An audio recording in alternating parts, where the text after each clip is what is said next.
కలబోసిన తల నిండా కనకాంబరమెట్టినట్టు ఎర్ర నీళ్ళు దిష్టి తీసి పోసినట్టు ఎర్ర నీళ్ళు దిష్టి తీసి పోసినట్టు కర్పూరం హారతి ఇచ్చినట్టు ఆకాశం ఎందుకో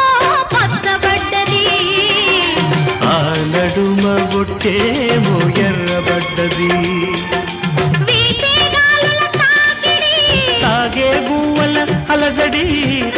రమ్మని పిలిచే పైబడి